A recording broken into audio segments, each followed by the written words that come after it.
Ini cerita Dapur Net. I'm Kenny. Faizal. Dan kami daripada Lagu Dari Langit Podcast, di podcast yang pertama di Kota Baru ini.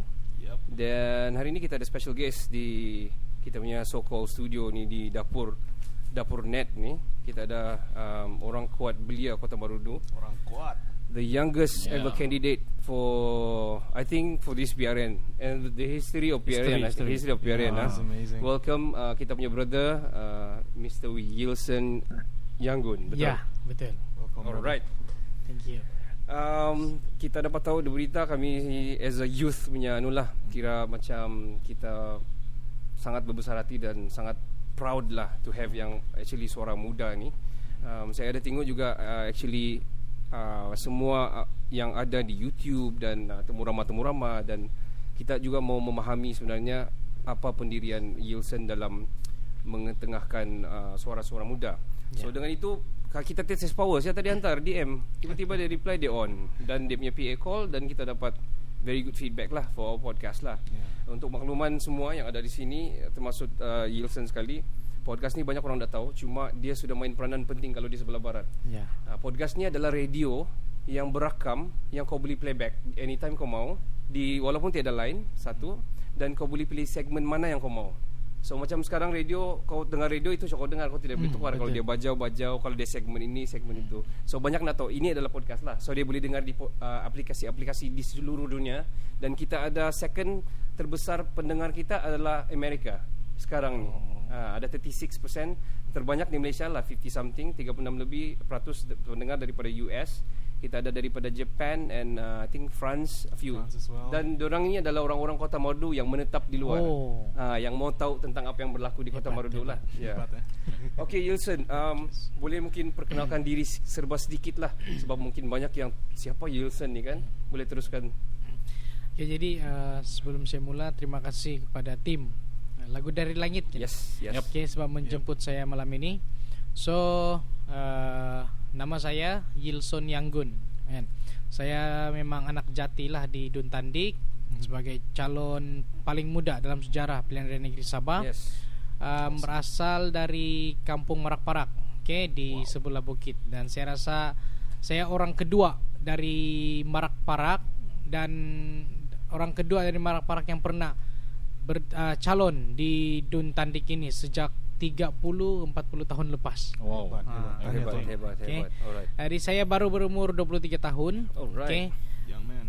Dan saya baru sebenarnya menghabiskan saya punya pengajian di UKM Sains Politik. Tetapi belum sempat konvo sebab COVID. So dia extend pergi April. Dan itulah diberi kepercayaan oleh parti untuk mewakili Parti Bersatu Rakyat Sabah, yang mana sebahagian daripada Barisan Nasional lah, sebagai the part of rakan perjuangan dengan UMNO, MCN dan MIC. Jadi inilah perkenalan yang saya boleh sampaikan. Alright, itu cukup bagus, cukup mempat, cukup power. Kita terus carry on. Mungkin Yilson kita mau panggil macam mana ni tuan? Kita panggil tuan ke, cakap bro ke, kita cakap Yilson ke, atau macam mana? Boleh cakap nama bahun boleh. Yilson boleh. Ini kita mau ni Yilson. Alright. Yilson ni reminded me of Nelson Mandela. Nelson Mandela. Pejuang aktivis lah. Humanitarian lah kan. Let's carry on with our first kita punya answer sebelum kita round up everything. Kita mau juga ada soalan daripada kita semua, apa yang kita mau soal. Saya mau soal pertama sekali, basically kita panggil ni about youth punya empowerment. Macam mana kekuatan youth. Jadi soalan saya, apa itu kekuatan generasi muda ataupun belia? Apa kekuatan diorang ni, suara diorang ni? Teruskan. Jadi sebelum tu ingin saya jelaskan bahawa belia ini adalah orang-orang muda yang dalam kalangan 15 to 40 years. Dalam dalam kita punya pengetahuan lah. 15 to 40 years. Jadi baru-baru ini kalau kita dengar di Dewan Rakyat pernah diusulkan oleh mantan Menteri Belia dan Sukan untuk letakkan 30 ke bawah ini umur belia. Jadi perubahan yang begini adalah disebabkan oleh anak muda sudah mula untuk membuat anjakan paradigma dari segi semangat baru untuk ingin merubah, ataupun ingin menjadi sebagai pemimpin dalam kalangan pemimpin di negara kita, terutama sekali Malaysia. Jadi kekuatan orang-orang muda ini adalah satu dari segi pendidikan, tidak boleh dinafikan, yaitu apabila pengaruh daripada luar, contoh kita ramai anak-anak muda yang berpendidikan di negara luar, Amerika, Perancis, Jepun, dan juga mereka ini mendapat pengalaman daripada situasi yang berlaku di sana. Bagaimana negara itu boleh membangun, bagaimana negara itu boleh melonjak naik ekonomi, peluang pekerjaan yang tidak membebankan belia. Kalau kita tengok, ramai belia kita ke Australia untuk bekerja, ramai belia kita ke Korea untuk bekerja, cari cari nafkah, bilang orang kan. Jadi bagi saya ini adalah salah satu yang menjadi pertanyaan orang-orang muda. Kenapa perlu keluar negara? Sedangkan kita punya negara ini orang cakap adalah menghasilkan banyak bahan mentah, peluang pekerjaan. Jadi ini antara. Yang seterusnya ialah mungkin disebabkan kekuatan ini disebabkan oleh perubahan zaman. Perubahan zaman yang mana pemimpin-pemimpin yang muda ini mahu kita bercita-cita untuk menjadi the greatest leader untuk masyarakat dia. Maksud saya di sini ialah mahukan peluang untuk menjadi anak muda yang boleh menyuarakan pendapat kepada masyarakat bahwa mereka ini mampu untuk mengubah generasi, untuk mengubah landscape, terutama sekali politik negara. Sebab pengaruh orang muda ini sebenarnya lagi besar, perubahan orang-orang muda ini lagi besar. Apabila kita tengok negara-negara luar, kebangkitan orang-orang muda, mahasiswa, ini menjadikan kegairahan juga, terutama sekali di negara kita, untuk menjadikan anak-anak muda ini sebahagian daripada penentu keputusan ataupun sebagai pembuat keputusan di negara kita. Dari segi yang positif. Ya, betul. Positif. Alright, that is a strong. What we call this? A very strong reasons and what we should know as a youth lah, sebagai orang muda lah. Faizal, maybe you can boleh soal. Tadi soal, terima kasih tadi. Tadi kita tengok, sekarang ni kita lebih tumpu pada belia kan, belia. Jadi maksud dia belia ni tulang belakang negara kita. Okey, jadi soalan saya sini, apakah keperluan belia di dalam membentuk Malaysia? Khususnya sekarang ni membentuk kita keluar dari Malaysia dulu lah, kita untuk Sabah ni je. Apa keperluan belia kita untuk memastikan Sabah kita ni maju? Ataupun skop Kota Marudu mungkin kan? Sebab kita Sabah, lepas menolak Sabah dan kita kecilkan skop tu pergi Kota Marudu, area kita Kota Marudu. Jadi keperluan orang-orang muda, yang pertama sekali saya sudah sentuh ialah berkaitan dengan pendidikan. Pendidikan, kita mau ramai anak-anak muda kita untuk berfikir bahawa pentingnya pendidikan ini. Pendidikan ini bukan dari segi melanjutkan pelajaran ijazah sarjana muda, sarjana master, tetapi pendidikan dari segi kemahiran. Apabila kemahiran dapat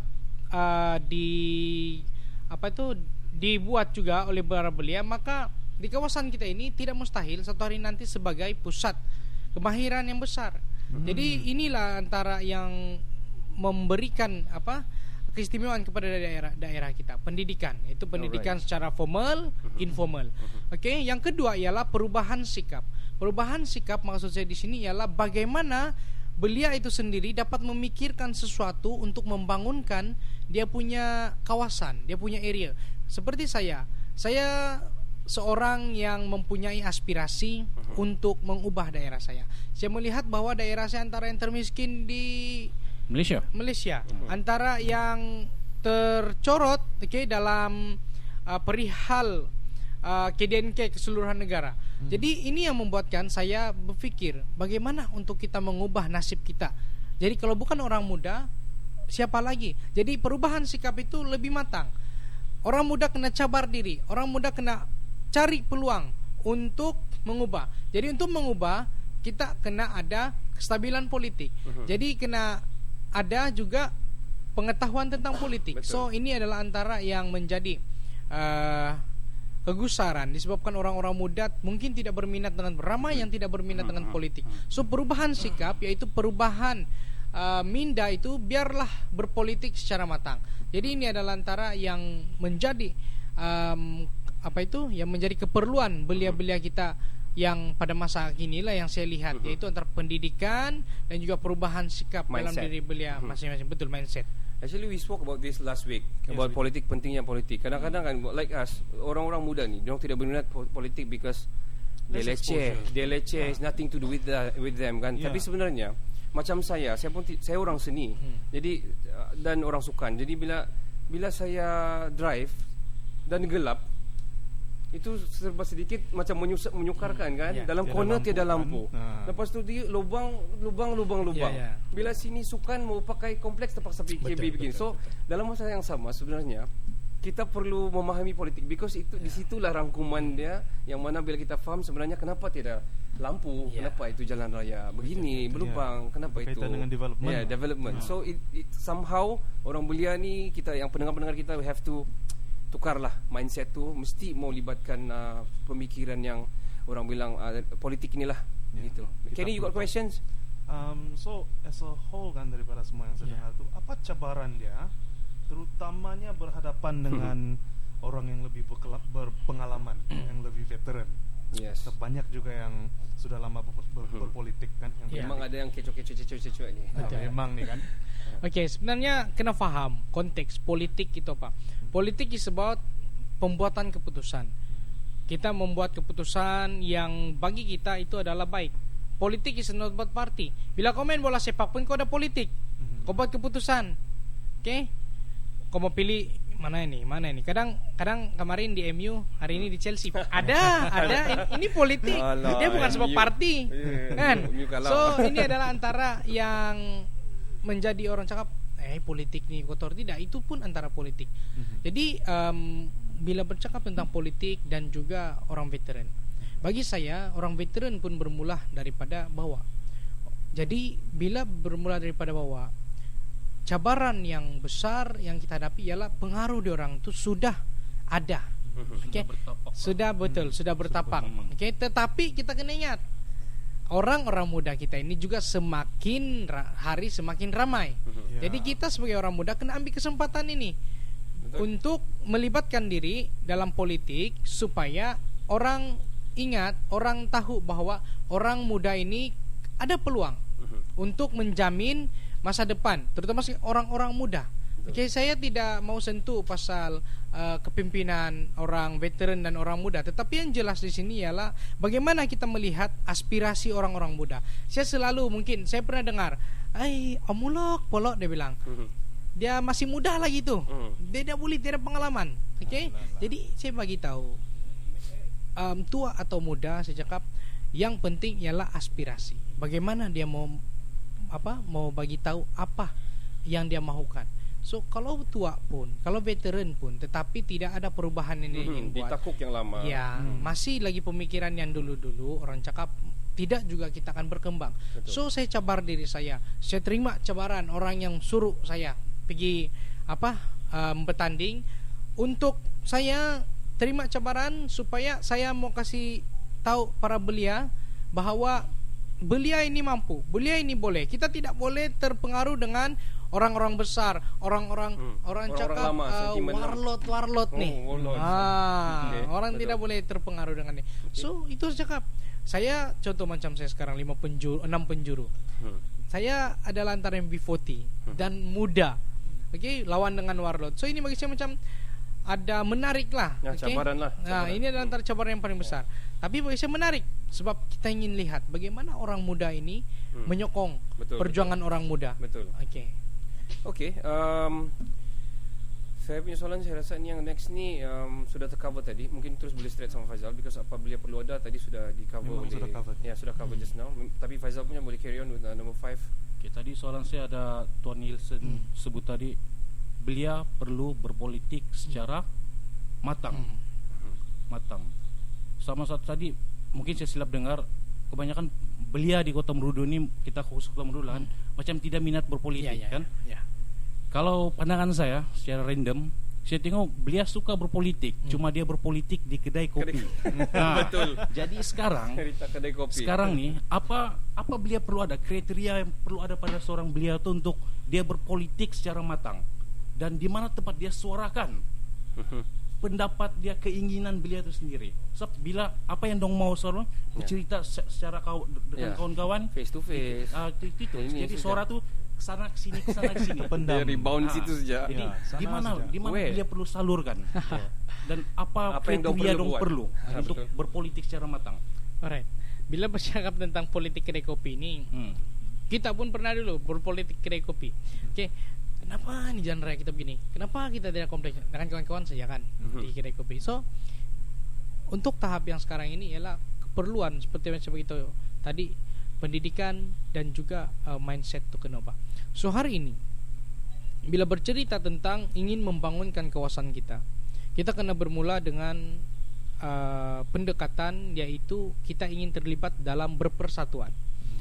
Jadi bila dalam berpersatuan, terutama sekali dalam NGO yang lebih kepada inginkan pembangunan, NGO belia, NGO yang khas untuk pembangunan, okay? Dan yang paling tinggi itu ialah join parti politik lah, okay? Jadi ini yang anak muda sebenarnya kurang, join parti politik. Bila tidak join parti politik, dia tidak akan tahu isu yang sebenarnya di dalam parti itu. Okey, sebab yang menentukan selok belok pembangunan, yang menentukan selok belok bagaimana untuk kita membawa kemajuan, itu adalah daripada parti politik. Okey, daripada parti politik.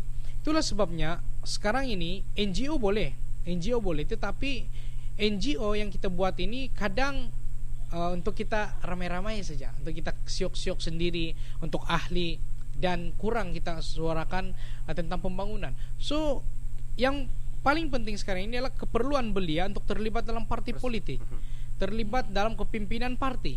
Jadi macam saya ingat tahun 2014, time itu pun saya struggle dengan berpersatuan walaupun SPM. Naik tingkatan 6 pun sama. So saya memang dari dulu minat untuk berpersatuan. Okay, sebab minat saya ini mungkin lain sikit daripada belia lain. Okay, sebab saya punya niat ni, aspirasi itu saya bagi tahu, aspirasi saya tinggi. So selepas saja sebelum menghabiskan pelajaran, saya ditawarkan untuk join party. Jadi saya mengambil cabaran, sebab kalau bukan saya siapa lagi, saya cakap. Saya menawarkan diri, dia menawarkan dan saya ambil peluang. So terus dilantik sebagai timbalan ketua penerangan PBRS pusat. Tinggi itu pusat. Jadi saya bagi tahu, bila saya masuk sana meeting, banyak masalah begini. Jadi ini yang membuka minda saya. Ini yang telah memberikan saya satu imajinasi bahwa keperluan belia anak muda untuk berpolitik adalah sangat-sangat diperlukan. Sebabkan itu kita mencuba menarik orang-orang muda, terutama sekali dalam Parti Bersatu Rakyat Sabah PBRS. Kita ingin menghimpunkan orang-orang muda dalam ini supaya dia bercerita dalam konteks dalam konteks parti. Dalam konteks dia itu ahli parti, ahli yang boleh menyuarakan pendapat untuk kita bangunkan bersama kawasan itu. Jadi bila di kedai kopi dia tidak boleh buat, tetapi bila dia ahli parti, dia suarakan, pemimpin di dalam parti itu dapat menyuarakan keinginan yang ada dalam hati. Jadi begitulah yang menjadi skenario sekarang ini, kekurangan minat belia untuk terlibat dalam parti secara langsung. Okey. So keperluan dia adalah perlu mengikuti persatuan yang persatuan lah. Tidak kira daripada, mungkin bermula daripada NGO. Kadang-kadang dia start untuk bersuara, dia mau kasih berani diri dia, baru ke politik punya parti lah. Kita carry on. Kenny, you got question? Yep. So tadi kita sentuh tentang minat belia, lepas tu pandangan orang-orang tua tentang belia ni kan.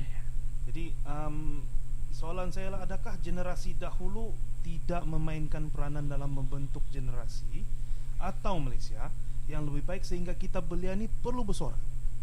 That's a sensitive issue. Tapi mungkin kita boleh dapat idea daripada Yulson. Sebenarnya bila kita bercerita atau kita cuba untuk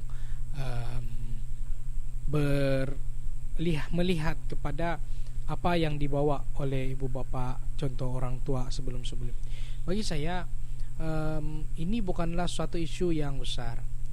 Ini adalah bukan suatu isu yang menjadi kegusaran kita. Tetapi saya setuju bila cakap orang-orang muda tidak mengambil kesempatan, tidak mengambil peluang. Tapi dalam pada masa sama, ialah veteran ini sepatutnya memberi peluang kepada orang-orang muda.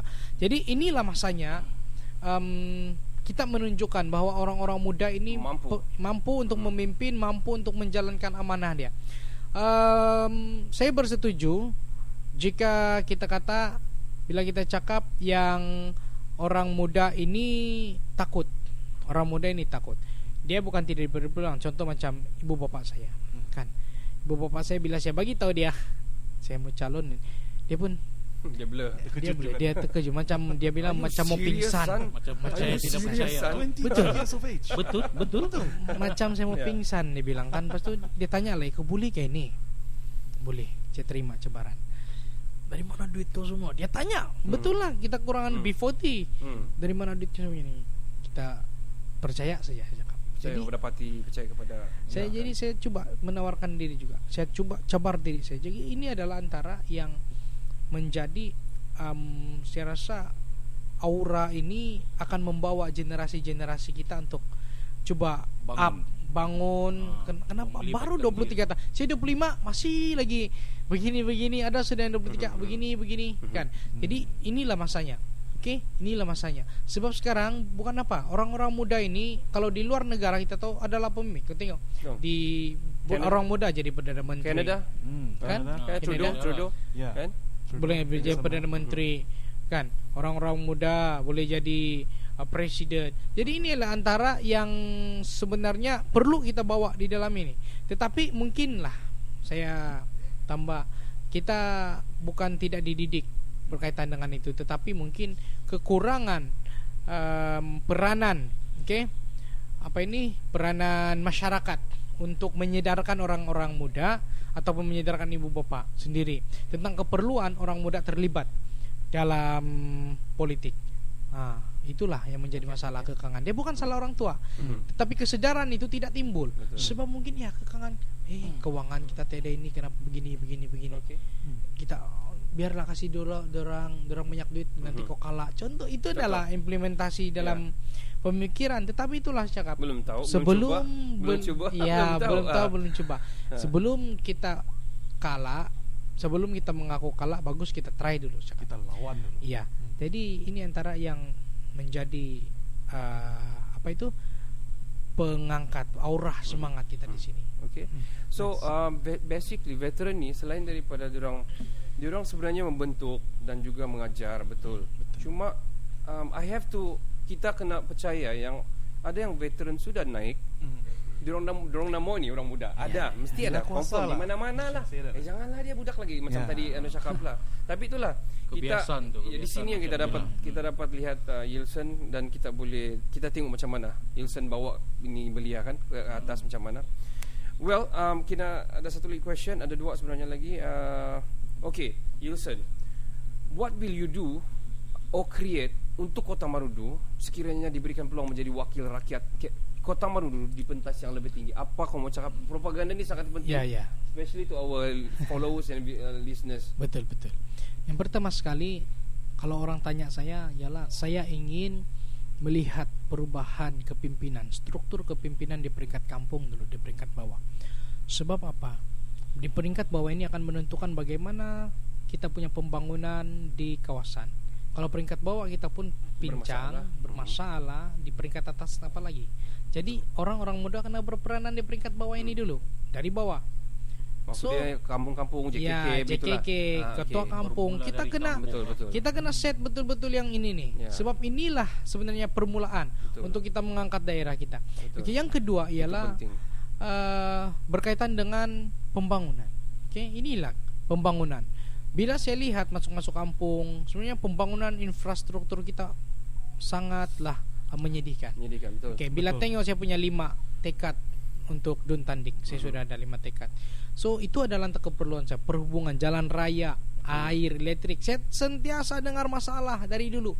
Oke, tentang ini di gelanggang sukan, rumah-rumah orang tua yang daif, sekolah-sekolah daif. Ini adalah antara yang menjadi keperluan di daerah kita. Oke. Jadi ini yang saya kena fokuskan. Yang kedua ialah berkaitan dengan peluang pekerjaan. Orang-orang muda perlukan peluang pekerjaan. Daerah kita ini daerah yang berpotensi untuk kita bangunkan industri, membangunkan kilang-kilang. Kita walaupun buat pertanian, tetapi at least ada satu kilang yang mana kita boleh proses mungkin hasil-hasil pertanian di dalam daerah kita. Kita pun ini ada nelayan semua. Jadi bila nelayan kita boleh buka mungkin kilang untuk buat fish ball, fish cake. Contoh yang begitu. Betul. Jadi ini adalah antara keperluan. Dia mencipta peluang pekerjaan dalam tu. So yang ketiga, ekonomi. Jadi bila peluang pekerjaan dicipta, ekonomi rakyat ini akan bertambah. Jadi bila ekonomi rakyat akan bertambah, maka perubahan semakin ketara di dalam daerah kita karena ada check and balance antara peluang pekerjaan yang memberikan kestabilan ekonomi kepada rakyat, dan rakyat boleh membeli di kedai-kedai yang mana memerlukan kekuatan ekonomi supply juga. And demand. Ya, supply and demand, betul. Okey. Check and balance. Jadi ini antara nih. Yang keempat ialah berkaitan dengan pendidikan. Bagi saya pendidikan adalah sangat penting. Itu saya balik begitu, pendidikan. Pendidikan yang bagaimana? Sekolah kita ini, Dun kita ini ada contoh Dun Tandik, Bandau Tandik. Tandik 2. Okey. Dan Tandik 2, 3 saja. Okey, untuk Dun Bandau lah. Jadi saya kena berperanan sebab di kawasan saya sendiri pada tahun saya lupa 2008, before the PRU 14, saya dengan penduduk kampung rantis itu tanah untuk SK Merak Parak. So ini adalah antara keperluan di sana SK Merak Parak. Okey, so ini akan menjadi kenyataan apabila mungkin kita diberi peluang, kita akan menuntut kepada kerajaan persekutuan. Okey, kita akan menuntut apa yang mereka cuba ingin sampaikan sebelum ini. Jadi ini keperluan pendidikan. Lebih banyak sekolah dibina, ada juga peluang pekerjaan baru untuk penduduk di sana. Tukang kebun, kan? Jadi cikgu, kerani. Betul. Jadi semua ini bersangkutan. Yang kedua ialah sekolah-sekolah daif. Sekolah-sekolah daif kita tengok SK Tagibang, SK Magandai, kan? SK mungkin di Samparita. Ini adalah antara sekolah-sekolah yang di pedalaman. Ini adalah masanya untuk kita mengubah landscape ataupun struktur pembangunan sekolah-sekolah di kawasan-kawasan kita ini. Sangat lama saya pernah melawat SK Tagibang, saya pernah melawat SK Samparita. Saya lihat sendiri SK Samparita, jalan raya dia. Betul. Jadi inilah yang menjadi kegusaran saya sebenarnya. Tapi bikinlah kita diberi peluang, kita coba supaya orang muda ini kita ada aspirasi, kita ada idea-idea yang tersendiri, fresh idea. Sebab kita ini, contoh saya macam belajar di Semenanjung, saya sendiri melihat bagaimana pembangunan di sana, bagaimana sekolah-sekolah di sana. Kenapa saya tidak boleh bawa di tempat saya? Jadi ini antara yang kita punya, saya punya fokus. Okay? Dan yang kelima ialah berkaitan dengan keprihatinan ataupun kebajikan.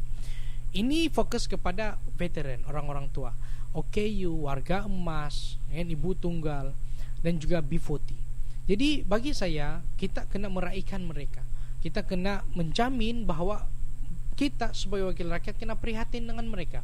Jadi bantuan-bantuan kena disalurkan. Kita kena menuntut kepada kerajaan bahawa bantuan-bantuan perlu disalurkan kepada mereka. Bukan sebab kita membagi bantuan ini sebab supaya dia undi kita. No, but itu adalah keperluan yang kita perlu berikan kepada diorang. Yang kita perlu di sini. Ya, yang perlu kita realisasikan, fokuskan untuk untuk diorang dapat makan sehari-hari yang cukup. Ya.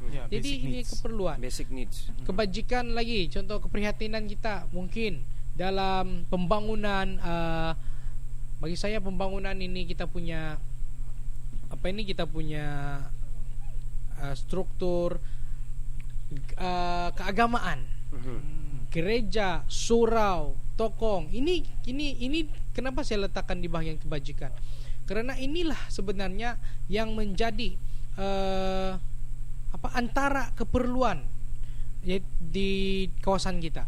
Bagaimana membangunkan, sebenarnya kan bila saya tengok tanya-tanya sebelum ini, memang gereja ini dibangunkan sendiri oleh penduduk kampung dengan duit mereka sendiri. Jadi apa kata kerajaan kali ini menyediakan peruntukan khas membangunkan gereja, surau, tokong di kawasan-kawasan pedalaman terutamanya, supaya tidak membebankan rakyat, supaya memberikan peluang kepada rakyat merasakan sendiri.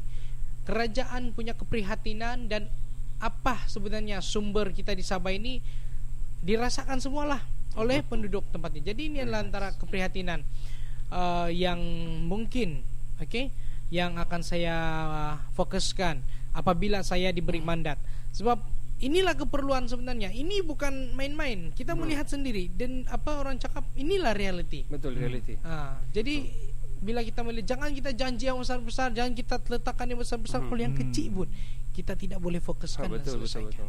I have to agree about rumah-rumah adat ataupun rumah-rumah untuk solat apa semua ni kan, sembahyang gereja ni. Because dulu before ada apa-apa begini, pusat-pusat belia adalah di tempat-tempat begini. Dia akan main takraw, dia akan berbincang meeting di surau ataupun dia akan bincang di gereja kan. So it's actually tempat orang community untuk berpusat. Betul. Sebelumnya ada belia, kita punya kampung apa semua lah. Zal, last question sebelum kita pergi, last one. Soalan terakhir saya lah. Sekarang ni remaja lah belia. Apa-apa masalah diorang, apa keinginan diorang tu diorang mau sampaikan, bila untuk menyampaikan secara direct dengan pemimpin agak susah. Jadi belia sekarang dia lebih cenderung menggunakan media massa, terutama sekarang Facebook, Instagram, TikTok, itu semua. Whatever. Jadi soalan saya di sini, adakah ini salah satu kelebihan yang baik untuk belia suarakan pendapat mereka, atau dorang boleh cuba cara lain? Dia macam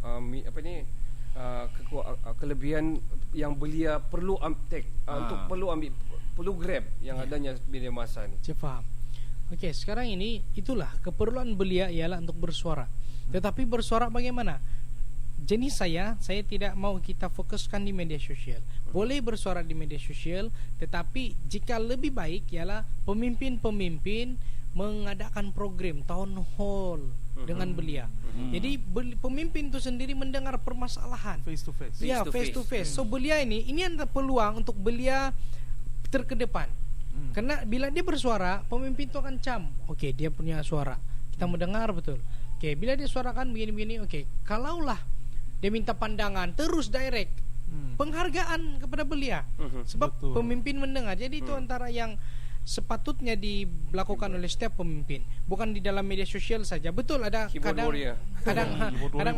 kadang ada belia yang ini kompleks gini. Betul. Pemimpin akan tengok. Tetapi tidak ada Sekadar tengok lah. Ya, sekadar tengok. Tetapi itulah pemimpin kena ada hati, kena ada jiwa untuk mendekati. Kena buatlah program yang town hall. At least dengar suara anak-anak muda. Beri peluang untuk bersuara pada orang-orang muda. Kita sudah beri peluang, seorang muda kena grab the chance. Jangan biar malu-malu saja. Ya, ini peluang yang perlu kena tangkap. Jadi inilah antara perubahan mindset kena ubah. Jadi bila diberi peluang untuk bersuara, suarakan. Begitu. Jadi keadaan yang sekarang ini oleh kerana media sosial yang paling kuat, so kena juga bertempat lah bilang orang kan, bagaimana bersuara with backgrounds lah, you have to know right before you say jangan anything. cincai lah. Jangan cincai. Betul. You don't simply say because recently about case Viviana, ini di parlimen lagi bercakap. This is so big, even this is actually embarrassing itu lah. saya bagi tahu. It's embarrassing sebenarnya. Ini pemimpin kena dengar betul-betul, kena turun padang. Apa masalah sebenarnya? Okay, don't to talk too much lah. Bagus kerja. Dengar baik-baik apa sebenarnya permasalahan. Actually kita panggil itu walk the talk. You walk the talk. Jangan Maksud you sini just talk, you don't walk. Maksud dia pemimpin macam jarang turun padang lah jawapan ini. Ya, pemimpin jarang turun padang. Jadi orang-orang muda bagilah peluang yang orang rajin muda. turun padang. Yang boleh turun padang, yang masih kuat. Betul. Okay. Macam Wilson. Amin. Okay, Yulson, before we give you opportunities untuk kasih suarakan apa yang Yeah. kamu suarakan. Kami ada satu quiz, very short one, tapi simple one. Kita panggil ini think fast. Okay. So saya akan bagi kamu satu, kamu akan terus jawab Okay. apa yang terkeluar di minda lah. Okay. Like that. Contohnya, contoh lah saya sebut Muhyiddin. Kau kena jawab satu perkataan, Okay. melambangkan dia. Alright. Coba kita tes. Muhyiddin. PM. Yes, okay, like Nice. that. Alright. Fast. So ada 10 questions ini, tapi this is gonna be general, dia sangat general. Okay. So don't worry, kita tidak menyentuh apa-apa. Alright. Kita start now. Proton, Wira. Tunku Abdul Rahman, Bapak Kemerdekaan. YouTube, Channel Wow. Spa, berurut. Wow. Arun Tonsom, Oh, dia ni YouTuber. Yeah. Manchester United. Ini pasukan bola sepak saya. Okay, oh now I know. Now we know. Trump, Dia presiden yang paling digeruni. Lee Chong Wei. Pemain badminton kita yang paling kita segani. Okay. Wow. Khairi Jamaluddin, YBKJ saya yang paling segak. Wow. Syed Saddiq, Menteri Belia dan Sukan Malaysia yang Mantap. paling luar biasa dia punya sambutan. okay. Nice. That's all. Satu. Itu 10 soalan Oh. saja. Itu 10 soalan. Sebenarnya saya mau satu saja melambangkan, tapi it's okay. It's very fast. Dia dapat buat semua Yeah. dalam masa yang very singkat. So we give you opportunity, Yilson, untuk last one untuk para pendengar-pendengar podcast kami dan juga YouTube kami. Ya. Teruskan. Silakan Yilson. Okey. Ya, sekali lagi terima kasih pada Lagu Dari Langit sebab menjemput saya pada hari ini, malam ini. So ini adalah peluang untuk orang-orang muda cuba untuk mengubah landscape politik tanah air. Sebab bila saya diberikan peluang untuk bertanding sebagai calon pilihan raya negeri Sabah di Dun Tandik, saya sebenarnya rasa terkilan bagaimana sebenarnya kepercayaan YB Atta meletakkan saya sebagai calon di sini. Jadi inilah peluang sebenarnya orang-orang muda mengubah pemikiran. Orang muda ini boleh, orang muda ini mampu untuk melakukan, tetapi jika tidak diberi peluang sia-sia. Jadi ini masanya. Kalau sudah dibagi peluang, grab the chance, coba kita bagilah sokongan kepada orang-orang muda especially untuk memimpin kita punya kawasan. Bukan apa? Bukan kita menidakkan yang veteran, tetapi inilah peluang untuk kita melihat bagaimana keberkesanan pemimpin-pemimpin muda. Ya, saya tahu tu tadi dia mau pemimpin muda. KJ orang muda, saya jadi orang muda. Okey, jadi ini antara yang menjadi fokus lah, yaitu mintalah, mohon merayuk kepada orang-orang muda untuk menyokong orang-orang muda. Sebab bila saya naik, saya tengok saya punya saya punya kira prestasi di laman sosial pun luar biasa. Saya tahu orang muda gerun dengan apa yang saya ada. Saya tahu, saya bukan mau cakap besar, tetapi ini reality.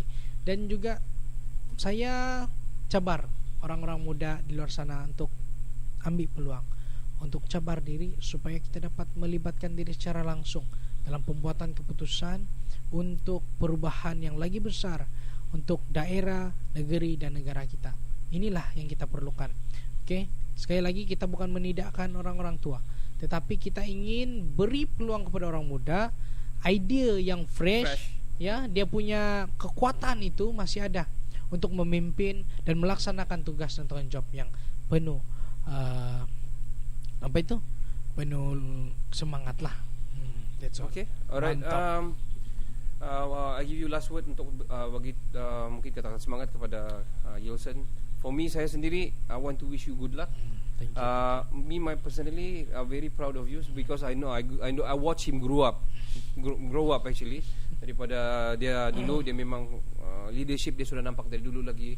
Dia punya asrama, datang sini satu asrama dia jaga, datang sini dia boleh jaga pergi balik and all. Dulu dia ketua asrama sini di sini. Lepas tu dia ketua pelajar juga.